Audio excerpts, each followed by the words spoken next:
নমস্কার বন্ধুরা, সমৃদ্ধি হেসেলে আর একটি নতুন ভিডিওতে আপনাদের সবাইকে স্বাগত জানাই। তো চলুন দেখিনি বন্ধুরা, আজকে এই যে রেসিপিটা নিয়ে এসেছি, এটা কিন্তু বাচ্চারা খুবই খেতে ভালোবাসে এবং বাড়িতে বানানো কিন্তু খুবই সহজেই এটা তৈরি করতে পারবেন। তো চলুন দেখিনি কীভাবে বানায়।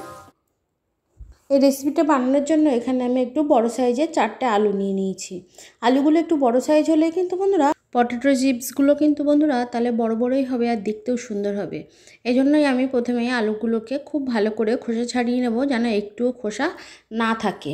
এইভাবে সবগুলোকে খোসা ছাড়িয়েই কিন্তু আমরা জলের মধ্যে রাখতে হবে। কোনোভাবেই কিন্তু এমনি শুকনো ইয়েতে কোনো পাত্রে রাখা যাবে না। জলের মধ্যে না রাখলে কিন্তু বন্ধুরা এটি কালো হয়ে যাওয়ার সম্ভাবনা থাকে। তো দেখুন, প্রত্যেকটা আলুকে ছাড়িয়ে আমি সুন্দর করে পরিষ্কার জলে রেখে দিয়েছি। এবার একটা কুর্নি নিয়ে নিয়েছি, যেটাতে আমরা আলু কুড়ি। আপনারা দেখুন, এই যেটা থেকে স্লাইস আকারে কাটা যায় সেটা দিয়ে কিন্তু একটু সাবধানে এই আলুগুলোকে কেটে নেবেন এবং প্রত্যেকটা পিসই কিন্তু খুব পাতলাভাবে হবে আর কিন্তু সুন্দর হবে, সমান মাপের হবে। তো দেখুন, আলুগুলো সব আমার কাটা হয়ে গেছে।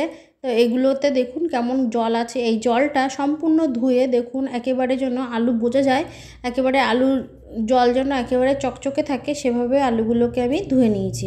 এবার এই জল থেকে তুলে একটা স্ট্রেনারের সাহায্যে স্ট্রেনারের মধ্যে দিয়ে দেবো।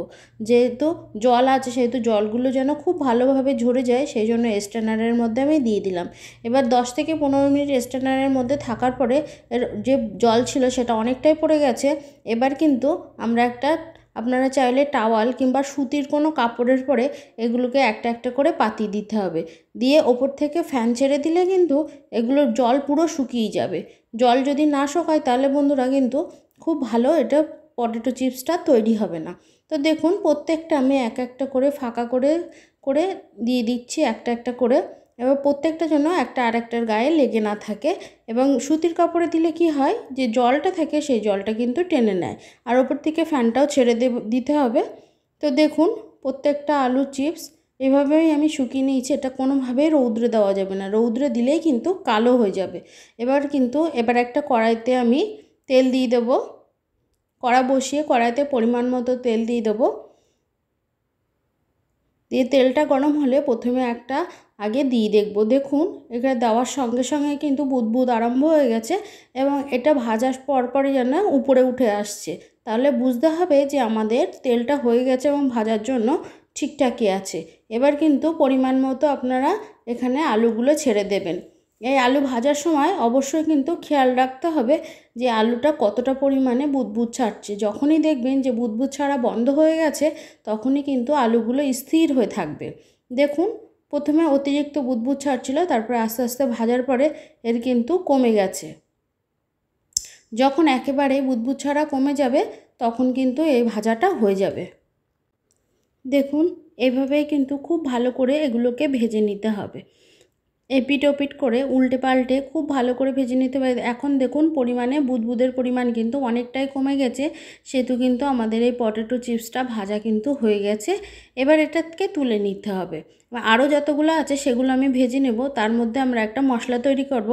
এখানে একটা মিক্সিং জারে 3 চামচ মতো লঙ্কার গুঁড়ো দিলাম। আপনারা কাশ্মীরি লঙ্কার গুঁড়ো কিংবা এমনি লঙ্কার গুঁড়োও ব্যবহার করতে পারেন। এর মধ্যে দেব 1 চামচ চিনি। চিনি দেওয়ার পরে এখানে অল্প হাফ চামচ আমি দেবো সাদা লবণ এবং একটু সামান্য পরিমাণে বিট লবণও এখানে ব্যবহার করব। আর দিলাম এখানে আমি চাট মশলা। এই সবগুলোকে একসঙ্গে মিশিয়ে দেখুন একটা মশলা তৈরি করে নিয়েছি। এবার দেখুন ভাজা হয়ে গেছে, কতটা সুন্দর হয়েছে। এখানে আমি সাউন্ডটা রাখতাম কিন্তু গান বাজছিল বলে আমি সাউন্ডটা কেটে দিয়েছি, নাহলে আপনারা জানেনই তো যে অসুবিধা হতে পারে। সেহেতু দেখুন প্রত্যেকটাই খুব সুন্দর করে কিন্তু মুচমুচে হয়েছে। এবার ওপর থেকে যে মশলাটা আমরা তৈরি করে রেখেছিলাম সেই মশলাটা ওপর থেকে ছড়িয়ে দিতে হবে। দিয়ে খুব ভালো করে এই পটেটো চিপসের সঙ্গে মিশিয়ে নিতে হবে। তাহলে এটা লবণ ঝাল প্রত্যেকটা ঠিকই থাকবে। আর একটা জিনিস আপনারা এর মধ্যে দিতে পারেন, আপনারা যদি বাড়িতে যদি আপনাদের টক চিনি থাকে সেটাও কিন্তু আপনারা এর মধ্যে দিতে পারেন। এই টক চিনি দিলে একটু টক টক ভাব আসে আর খেতে কিন্তু একেবারেই দোকানের মতনই হয়। তো দেখুন এগুলো রেডি হয়ে গেছে, প্রত্যেকটা কিন্তু খুব ভালো করে ভাজা হয়েছে।